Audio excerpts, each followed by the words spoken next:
Hay muchos tipos de gobiernos, hay muchos tipos de estados, pero en sí la definición objetiva para un gobierno es una institución que tiene el poder exclusivo de hacer cumplir ciertas reglas de conducta social en una zona determinada. ¿Necesitamos los hombres una institución así? Y si sí, ¿por qué? Y si no, bueno, pues entonces, ¿cuál es el modo social que propones? ¿Por qué? Si yo llego a un presidente objetivista o un candidato objetivista, no te va a defender la tradición judeocristiana, no te va a defender la derecha conservadora. El pueblo, en términos generales, al ver su ateísmo, lo va a rechazar. Lo va a rechazar por rechazar, únicamente, porque no la entiende. Entonces, un objetivista no va a poder dar a entender el mensaje que quiere entender, porque la gente no está preparada. O sea, el alumno, que es el pueblo, no está preparado para entender, porque no lo han educado. ¿Sabe objetivo? No sabe ni qué es objetivismo. No sabe tampoco qué es la escuela de economía. ¿Te das cuenta? Entonces, esas escuelas que son que esa es la escolástica, ni sea que hay una escolástica protestante, no saben nada. Y lo pusieron a votar y lo pusieron a candidatizarse. ¿Cuál fue el resultado, Marco? ¿Cuál fue el resultado de ese desastre? 130 millones de asesinatos. Y se siguen dando. Y no entienden el mensaje. Bueno, lo que dio vida al Renacimiento y a la Ilustración. Lo que dio vida al Renacimiento y a la Ilustración. Lo retiraste de la academia. Hemos perdido bastante. No se ha dado la educación que se tuvo que haber dado. Y no nos queda más, de acuerdo a las ondas filosóficas, por lo menos 100 años más o 200 años más en este sistema, mientras no retiremos a Kant. Por lo menos 100 años más o 200 años más en este sistema, mientras no retiremos a Kant y a Descartes del centro de la filosofía. Esto es un tema de epistemología, pero los sentidos pues nos brindan la evidencia de lo que existe. Y aunque ellos no nos dicen lo que las cosas son, pero sí nos dicen que algo es. Ya descubrir lo que las cosas son, eso ya es un trabajo volitivo, un esfuerzo de pensar y del uso de la razón para identificar los hechos. Pero si nos han enseñado que no podemos identificarlos, no tenemos forma en absoluto de poder establecer leyes objetivas a favor de la naturaleza del hombre, y mucho menos a favor de la naturaleza del hombre si nos han enseñado que por principio pues somos depravados.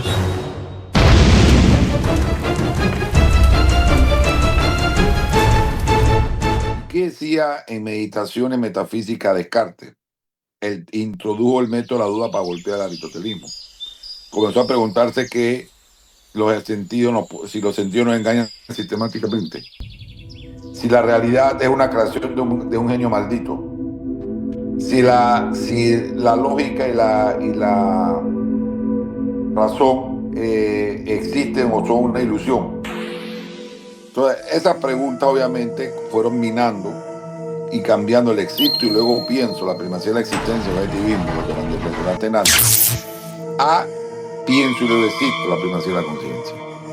Y Kant, a través de su sistema, lo socializa todo. Lo primero que tenemos que desafiar aquí es la metafísica de este sistema, que nos dice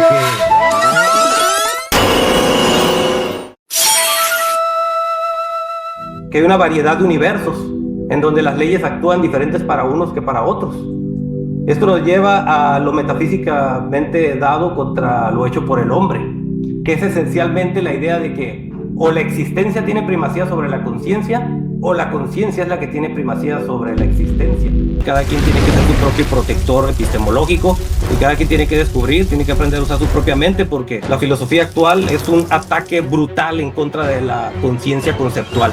Y tenemos que defendernos a través de una filosofía racional, objetiva. Pues en este caso, estamos utilizando objetivismo. Realmente la unión es de Aristóteles y la cristiandad, porque en el momento que Santo Tomás de Aquino bautiza, por hablarlo de alguna manera, a Aristóteles, lo que te está haciendo es que le está entregando a Aristóteles a la cristiandad la ciencia universal. La ciencia universal no es de la cristiandad, es del aristotelismo.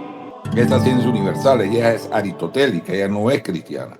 pero respeta la religión como una forma de filosofía primitiva. No le falta respeto y usted tiene todo el derecho inalienable de creer en Dios. No se lo va a quitar. Pero tú no le puedes usar el Estado para imponer esta creencia al resto de los que no quieren creer en Dios. Al no conocer las leyes y los deberes, de manera con miedo, ¿verdad? Pero no es un temor a Dios, es un temor a otros hombres, porque secularizaron ese temor a Dios en ese temor a otros hombres que es la clase política, ¿no? Ese deber está dado por un mundo del cual proviene la verdadera realidad, un mundo que nosotros no podemos conocer, pero que sí podemos pensar en él. Y ese es el famoso mundo numenal, o el mundo de las ideas, como lo llamaba Platón. Y ese es el mundo en donde se encuentra esa identidad que nosotros deberíamos de poder encontrar en este universo, aquí en el mundo, en la realidad objetiva. Pero según este filósofo, pues no podíamos encontrar lo que las cosas son aquí.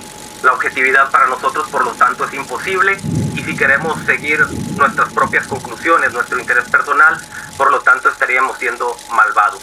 Entonces, seguir la razón, nuestra herramienta básica de supervivencia, significaría seguir un elemento que es prácticamente egoísta.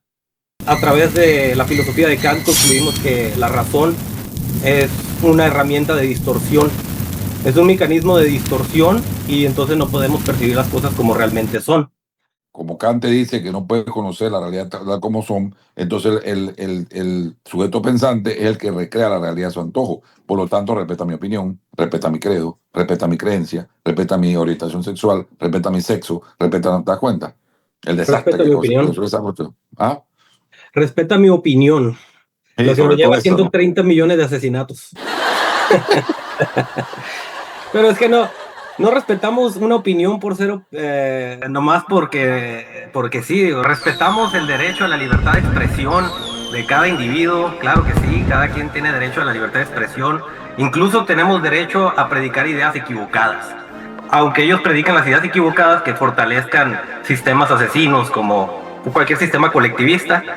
La única forma de violar un derecho en nuestra sociedad libre es a través de la iniciación del uso de la fuerza física. Derechos individuales, no derechos humanos, no derechos civiles. Ningún derecho individual mío impondrá ningún deber y ninguna obligación sobre ninguna otra persona.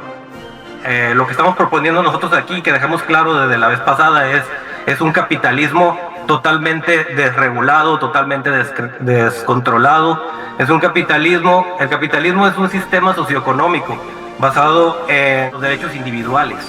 Toda propiedad siempre es privada, porque propiedad pública es una maldita contradicción en términos, tanto como el concepto de anarcocapitalismo, que es otra contradicción en términos, porque el capitalismo tienes la definición de que es un estado de derecho, el anarquismo tienes la idea de que no queremos ningún gobierno, ningún estado.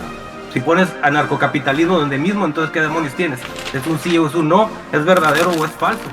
Porque el Estado perdió su esencia, es estatismo. El estatismo es un sistema social de violencia institucionalizada y de perpetua guerra civil, que no le da otra opción a los hombres que robar o ser robado, matar o ser matado, o mentir o ser engañado.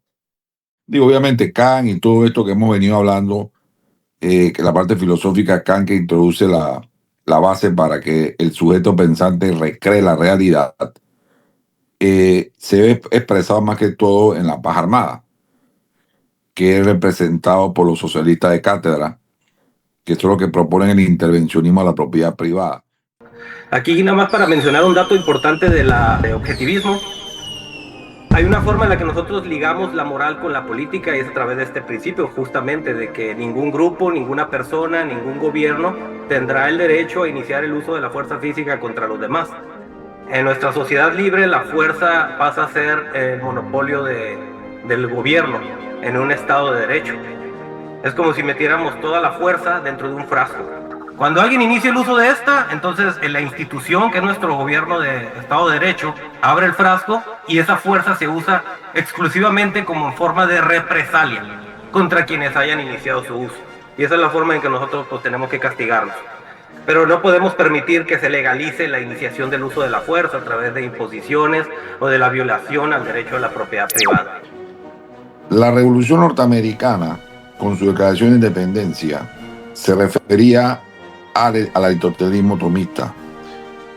que venía siendo reformulado por lo escolástico tardío, por la John Locke, por la Ilustrada Escocia, por algunas aportaciones de la escolástica protestante. Era base, entonces cuando ellos se mencionan en el primer párrafo las leyes de la naturaleza y el Dios de esa naturaleza, ese es el Dios de Aristóteles. Lo que ocurre es que ese Dios de Aristóteles llega, que la metafísica, en el siglo XIII, no viene del Concilio de Nicea, porque las obras estaban perdidas. Eso lo explica muy bien Leonard Peikoff en la aplicación de objetivismo a la historia. Entonces ahí te llega, ¿qué información llega? Llega la información de que existe en la ciencia primera, por ser primera, una fusión entre la teología natural, Dios natural, como primer motor inmóvil, y una pretendida ciencia universal, capaz de ocuparse de todo lo real, absolutismo de naturaleza, sin restricción alguna, validez de los sentidos, del ser en cuanto al ser, en este caso había el ser divino, el ser matemático y físico, y los atributos que le pertenecen.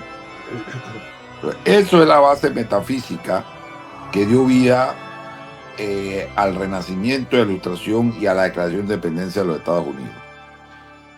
Paralelamente a estos acontecimientos, se dieron simultáneamente prácticamente la Revolución Francesa, que es de corte cartesiana, la bella época de base aristotélica, la paz armada de base cartesiana y kantiana, y de las ideologías totalitarias que surgieron a partir de ahí, usando dialéctica. Dialéctica, al igual que la lógica, es universal, pero no produce conocimiento científico. Entonces, crear una pseudociencia social, está en Europa, por decirlo así, para golpear la ciencia universal que entraba por los padres fundadores de los Estados Unidos y la revolución industrial. Y al crear una pseudociencia social, hicieron de la retórica y de la dialéctica, que eran métodos auxiliares en la ciencia universal aristotélica, lo pusieron como instrumento del saber. O sea, le dieron valor científico. Por eso que la ciencia social, por eso el sufragio universal. ¿Qué son el sufragio? Esto son puras opiniones probables. Ahí está. O sea que todo es socialismo. Lo que te dije, ¿dónde viene eso? Del socialismo de cátedra. Nosotros tuvimos un sistema de cátedra y un marxismo que fue falseado porque el capitalismo nunca se consolidó. Y recuerda que Marx vivió en la época del patrón oro clásico. Marx decía que cualquier alternativa al patrón oro clásico era una cura milagrosa. ¿Dónde está la izquierda defendiendo el patrón oro clásico? ¿Dónde está la derecha actual defendiendo el patrón oro clásico? No tienen idea de lo que le han hecho. Olvidó. No tienen